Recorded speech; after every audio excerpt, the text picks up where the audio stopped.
Aqui está Erin Davis com uma declaração paradoxal. Quando você abaixa o volume da carne, você aumenta o volume do espírito.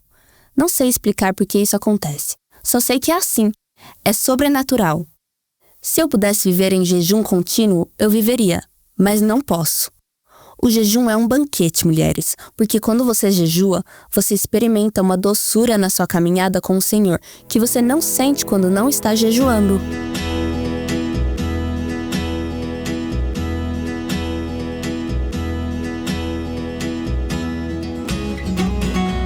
Bem-vinda ao Aviva Nossos Corações. A nossa apresentadora é a autora de Mulheres Atraentes Adornadas por Cristo, Nancy DeMoss Hugmuth, na voz de Renata Santos.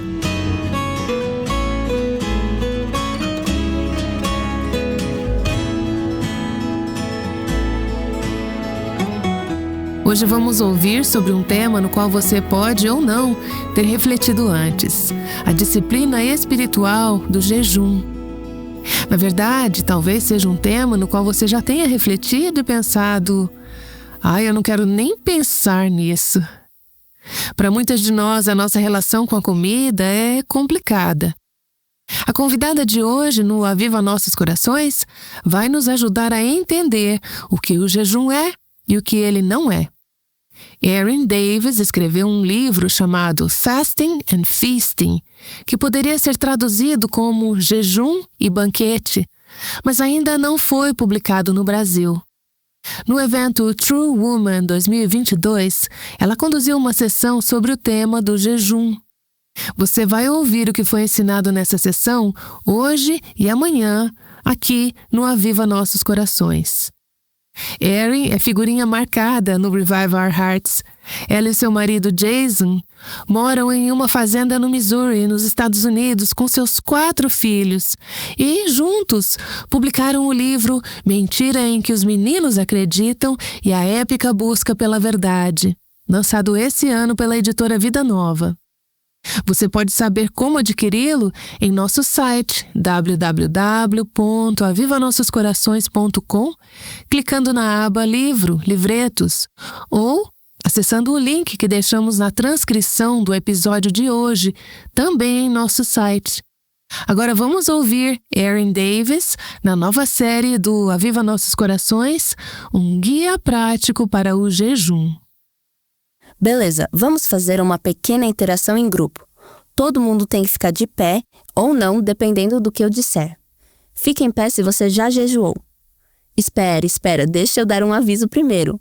Não estou falando de jejum para perder peso ou por questões médicas. Não é disso que eu vou falar hoje. Acho que dá para perceber que eu tenho um corpo de gente normal. Estou falando de jejum para se dedicar à oração. Se você já jejuou para se dedicar à oração, fique em pé. Certo, ótimo. Podem se sentar. Quem nunca jejuou com esse propósito? Certo, um grupo menor, mas quase metade. Quem jejua regularmente como parte da sua vida espiritual? Ok, um grupo menor. Eu estaria nesse grupo. Quem frequenta uma igreja que ensina sobre jejum? Ok, mais pessoas do que eu imaginava.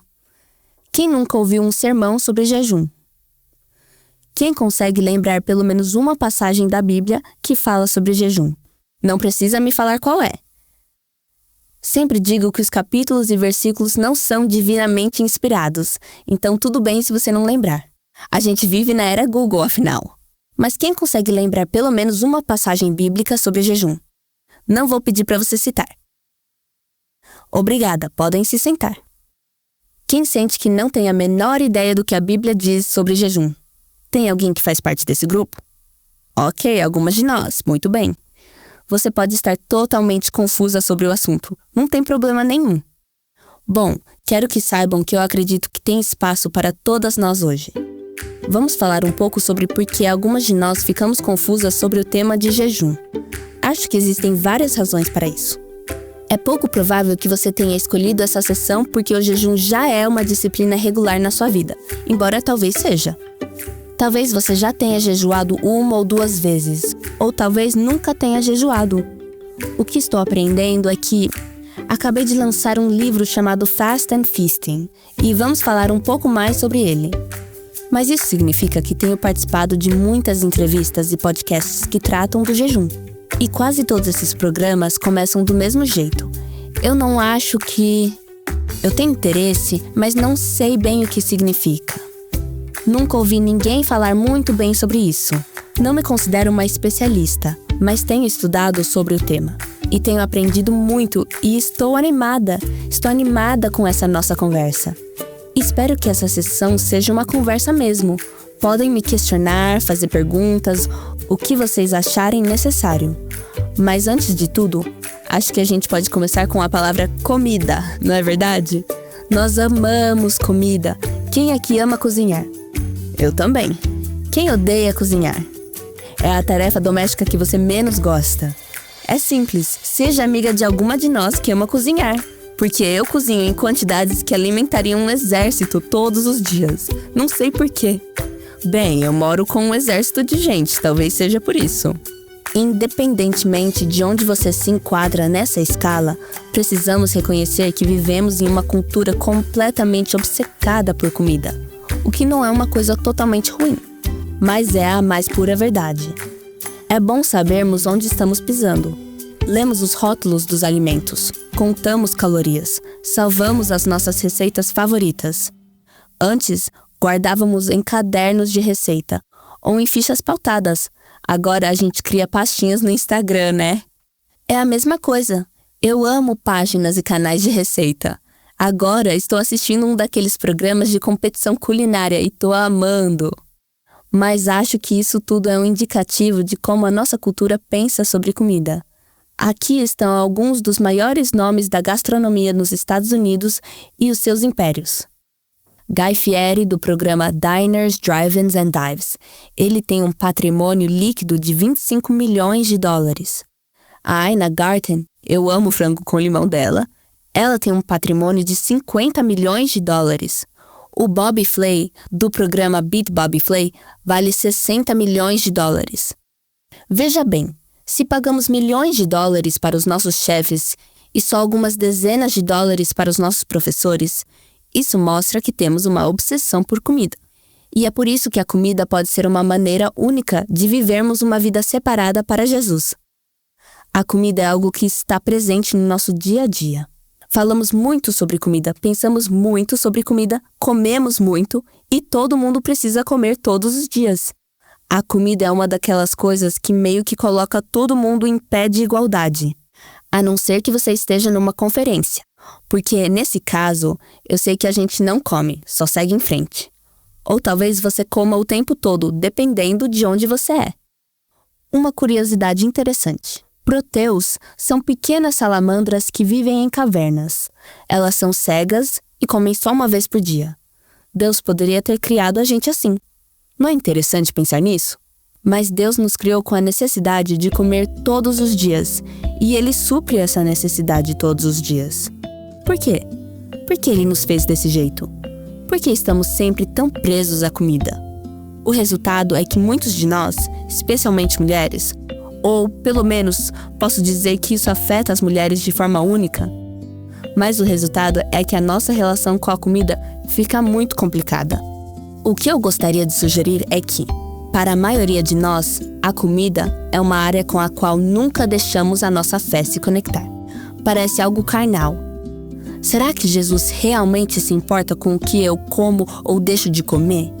Ou Ele não está mais preocupado com o meu coração?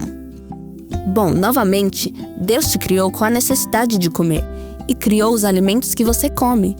Então, acreditar que Ele não se importa com isso, ou de que essa não é uma área que precisa estar sob o seu senhorio, mostra, ao meu ver, o quanto estamos errando nesse ponto.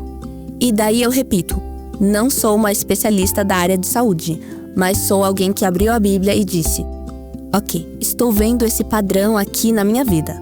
Tá bom, Deus, eu quero saber o que toda a tua palavra diz sobre comida, porque não parece que estou no caminho certo nesta área. Me deixa muito inquieta quando percebo que as mulheres da igreja estão deixando alguma coisa importante passar batido. Me faz ficar determinada a entender o assunto e ensinar sobre ele. Então, abri a minha Bíblia e perguntei: o que a palavra viva e eficaz de Deus ensina sobre a comida? Vamos pensar sobre isso de forma holística por um segundo. Já percebi que vocês são mulheres perspicazes. Você poderia pegar um versículo do Antigo Testamento sobre comida e basear toda a sua teologia da comida nele, e daí nunca mais comer carne de porco. Mas essa não seria uma visão saudável sobre alimentação. Você também poderia pegar um versículo do Novo Testamento e construir toda a sua teologia da comida com base nele, mas ainda assim estaria errando o alvo. Então, a gente precisa pensar de forma holística. Precisamos olhar para toda a Bíblia e observar onde vemos o tema surgir, como em Gênesis, com o pecado original que envolveu comida. Na verdade, acho que o pecado original foi o exagero, mas isso é uma lição para outro dia. Seguido de perto pela comida, certo? Daí temos Caim e Abel e a frustração em relação à oferta de cereais, comida. Temos os israelitas vagando pelo deserto e reclamando porque se lembravam dos alhos e cebolas do Egito, comida. Depois, vemos os israelitas precisando do maná no deserto, comida. E quando começaram a reclamar do maná, Deus enviou codornizes, comida de novo. A terra prometida, onde as uvas eram tão grandes que precisavam ser carregadas em varas, comida. As 7 festas escritas em Levítico 23, quando Deus estabeleceu um calendário para os israelitas, essas celebrações giravam todas em torno de comida. Ah, mas isso é coisa do Antigo Testamento, não é? Bom, qual foi o primeiro milagre de Jesus? Ele transformou água em vinho. Comida mais uma vez. Existem muitas e muitas ocasiões em que Jesus comeu com pecadores. Jesus não só andava com pecadores, embora tenha feito isso. Ele não só pregava para pecadores, ele também fez isso. Mas o que realmente enfurecia os fariseus era que ele se sentava para comer com os pecadores. E o que Jesus quis fazer com os discípulos quando ele sabia que seria crucificado no dia seguinte? Ele quis comer com eles, o que chamamos de a última ceia. Então, temos a maravilhosa mensagem do Evangelho, em que Jesus nos disse que o seu sangue seria derramado como a oferta de libação. Veja Mateus 26, 28. Comida. E após a ressurreição, quando ele apareceu aos discípulos que estavam no barco, o que ele fez? Preparou o café da manhã para eles. Peixe no café da manhã. Eu não gosto, mas era o que eles gostavam. Veja João 21, 7-9. E finalmente, chegamos ao livro do Apocalipse. Sei que pulei alguns exemplos, mas temos o banquete das bodas do Cordeiro, Apocalipse 19, 9. O que faremos no céu? Eu não sei, mas sei que vamos comer. Então a comida está por toda a Bíblia.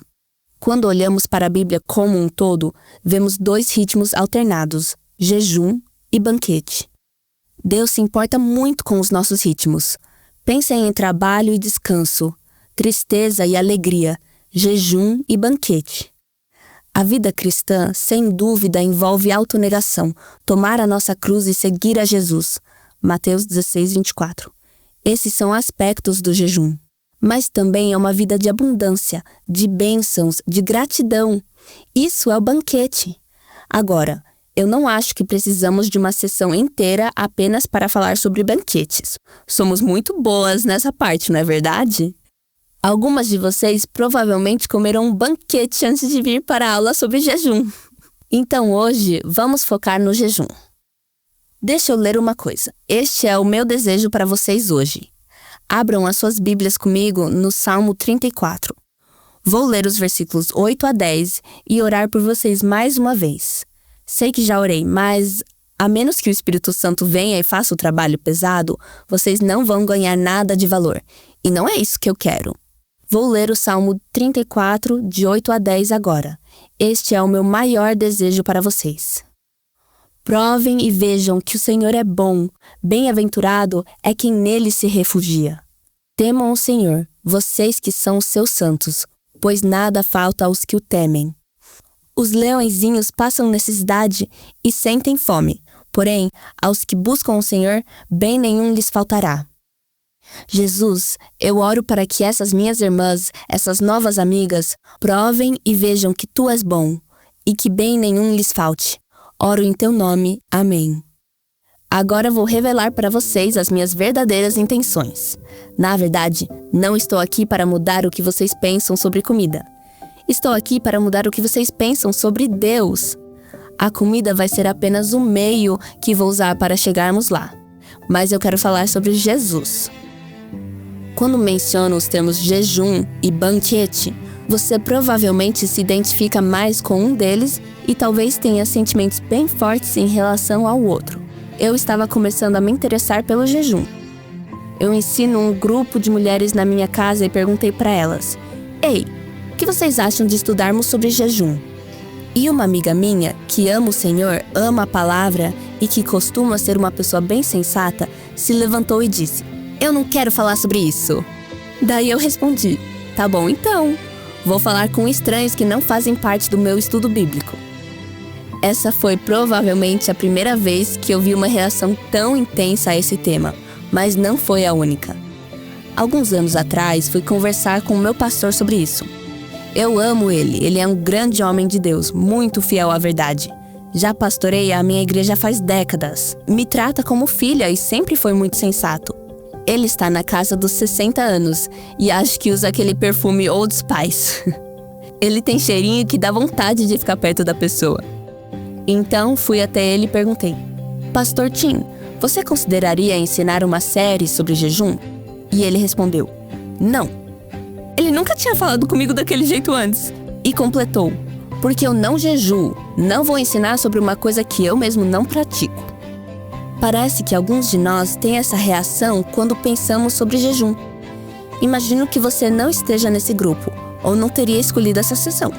Você teria dito: Essa aí não. Mas às vezes fazemos o mesmo com a questão do banquete. Às vezes, a ideia de que a comida é boa e de que Deus quer que a gente aprecie e se agrade nela nos faz sentir meio fora de controle, porque aprendemos que a comida é a nossa inimiga.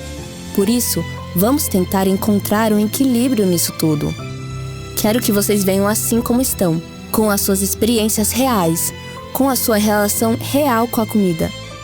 Eu chamei esse estudo de um guia prático para o jejum.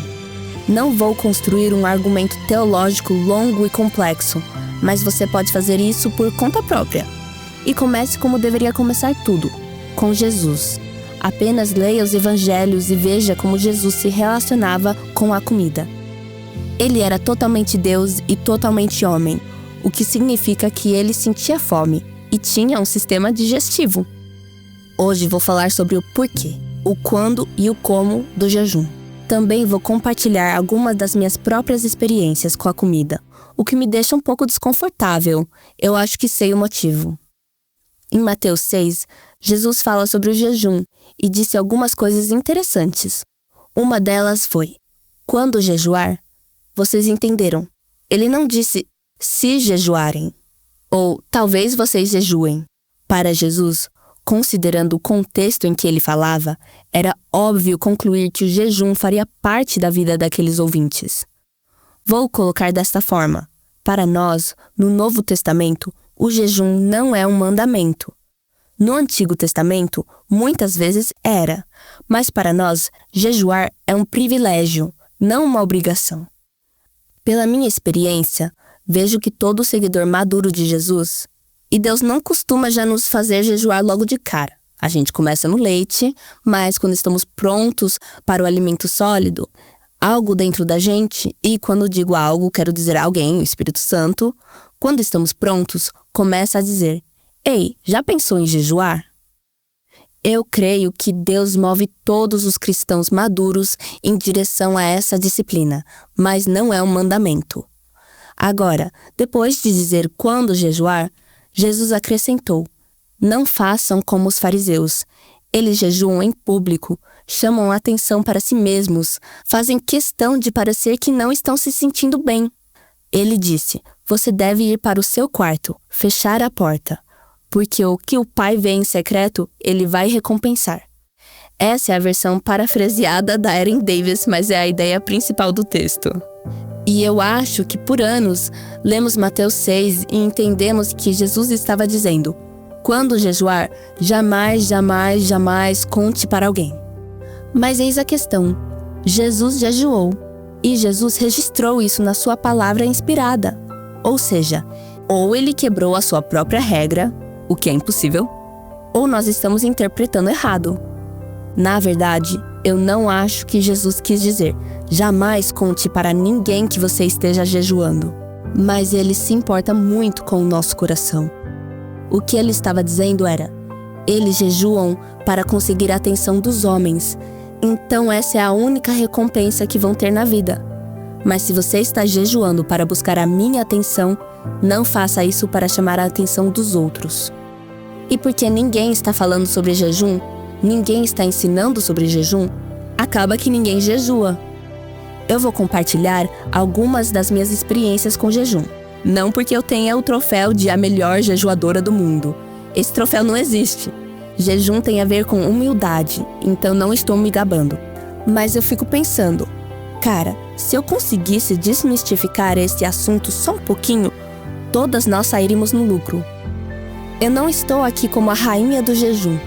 Estou aqui como alguém que jejua e considera isso um presente tremendo. Um presente que deixei guardado por 20 anos da minha vida cristã. Eu não vou fazer isso de novo. Então, por favor, não interpretem isso como orgulho. Aliás, uma notinha de rodapé. O meu título no anuário do ensino fundamental foi a mais convencida. Depois que conheci a Cristo, no ensino médio, ganhei o título de a mais extrovertida. Então, acho que é uma versão redimida da mesma coisa. Eu não estou sendo convencida, só estou sendo transparente. Espero que vocês me acompanhem nisso tudo. Vou te dar 3 boas razões para jejuar. Então, anotadoras de carteirinha, aqui vai. Razão número 1 para jejuar: Jesus jejuou. Fechem os cadernos, podem sair para tomar um cafezinho. E não é verdade? Jesus jejuou. Lembro de uma conversa com uma amiga, que era seguidora de Jesus, mas ainda não tinha se batizado. Ela me perguntou: por que eu deveria me batizar? A minha salvação não depende disso. E eu respondi: porque Jesus se batizou. Então ela foi lá e se batizou. Jesus jejuou. O exemplo mais marcante é aquele jejum de 40 dias em Mateus 4. E esse jejum precedeu o início do seu ministério terreno. Se você observar a linha do tempo, vai ver que ele foi para o deserto para ser tentado por Satanás. As escrituras parecem indicar que ele não comeu comida nem bebeu água por 40 dias. Ele foi tentado por Satanás, depois desceu e começou imediatamente a pregar sobre o reino vindouro e a curar os enfermos. Agora, esse é um pensamento interessante, porque o propósito principal de Jesus vir ao mundo era nos salvar por meio da sua morte na cruz. Por que ele não foi direto para a cruz? Porque ele jejuou primeiro, teve um ministério terreno, e só então foi para a cruz. Bom, existem muitas razões, mas entre elas, creio que uma delas é o fato de que Jesus veio nos mostrar como viver num corpo humano de uma maneira que glorifica a Deus. E para Jesus, parte dessa experiência humana incluía o jejum. Eu te encorajo a ler essa passagem de novo. Está em Mateus capítulo 4. O que você não vai ver é Jesus conseguir, de forma sobrenatural, ignorar a sua própria necessidade de comida. No final daquele jejum, ele estava muito, muito fraco e com muita fome. Se você pensa, mas ele é o Filho de Deus. Claro que ele conseguiria jejuar por 40 dias. Não é bem assim.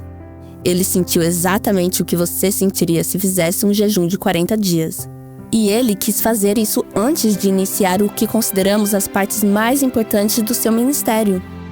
E isso me deixa pensativa. Acho que o jejum de 40 dias foi uma das coisas mais milagrosas e incríveis que Jesus fez.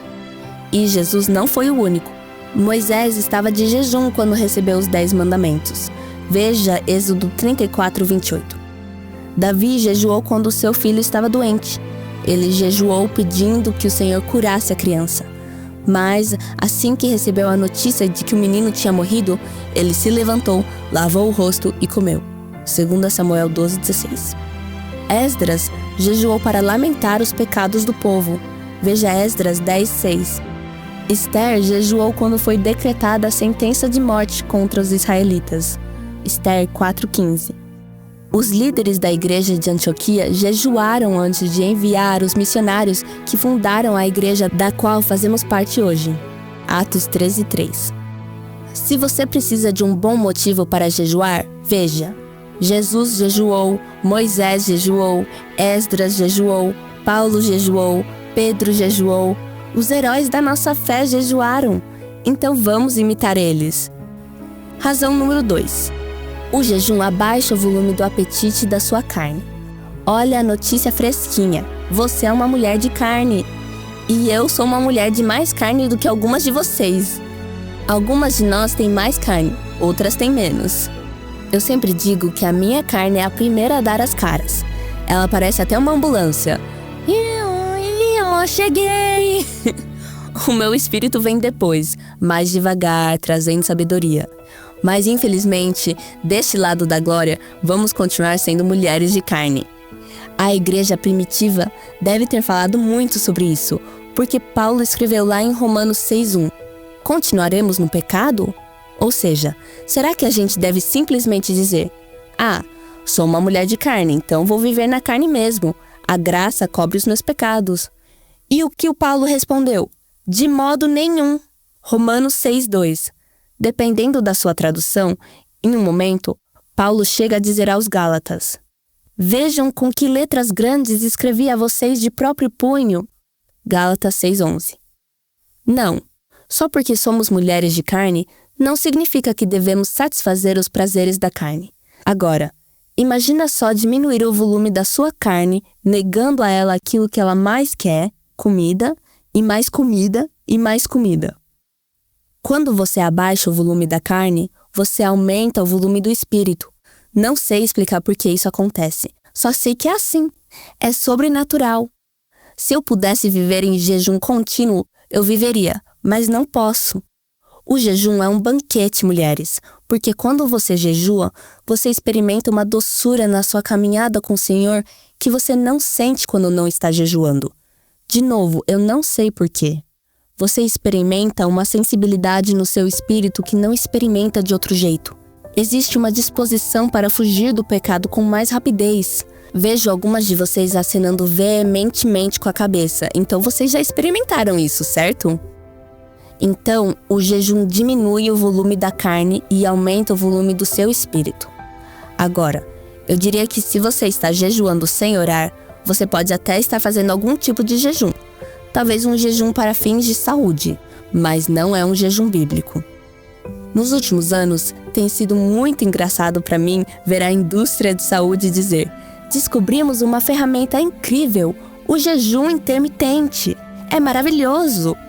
E eu fico pensando, pois é, o ancião de Dias tem falado que isso é bom para a gente desde o início dos tempos. O assunto é o jejum para fins medicinais, mas o que eles estão descobrindo, na verdade, é que, a palavra de Deus é verdadeira. Só que, por termos relacionamentos desordenados com a comida, podemos nos confundir rapidamente. O jejum não tem a ver com comida. O objetivo do jejum é aumentar o volume do espírito. Você já deve conhecer Mateus 5:6. É um versículo que vem do maior sermão de todos os tempos. Aliás, estou fazendo uma campanha para pararmos de chamar ele de Sermão do Monte. Ele é o maior sermão de todos os tempos. E entre as bem-aventuranças, Jesus disse: bem-aventurados os que têm fome e têm sede de justiça, porque serão saciados. Mateus 5:6. Quando estamos jejuando e sentimos fome, dizemos: Jesus, me ajuda a ter fome e sede de justiça, assim como agora sinto fome de comida. O volume da nossa barriga abaixa e o volume do nosso espírito aumenta. Minha amiga Erin Davis tem uma maneira tão maravilhosa de comunicar as verdades das Escrituras que conseguimos nos identificar com aquilo que ela fala, não é? Ela estará de volta amanhã com o restante dessa mensagem. Se você sente que o Senhor está te chamando para experimentar o jejum, quero te lembrar de algo que a Erin disse hoje. Não comer é uma forma de jejum, mas a disciplina espiritual do jejum precisa envolver mais do que simplesmente se abster de comida. O motivo pelo qual deixamos de comer por um tempo é para nos dedicarmos à oração e à meditação da Palavra de Deus. Bem, na primeira parte da mensagem, Erin Davis nos deu 2 razões para jejuar. Primeira, Jesus jejuou. Segunda, o jejum abaixa o volume dos apetites da nossa carne. Amanhã, ela vai estar de volta conosco para compartilhar mais sobre o seu guia prático para o jejum. Espero que você se junte a nós amanhã, aqui no Aviva Nossos Corações. O Aviva Nossos Corações é um ministério em língua portuguesa do Revive Our Hearts com Nancy DeMoss Wogemuth, sustentado por seus ouvintes e dedicado a chamar as mulheres à liberdade, plenitude e à abundância em Cristo.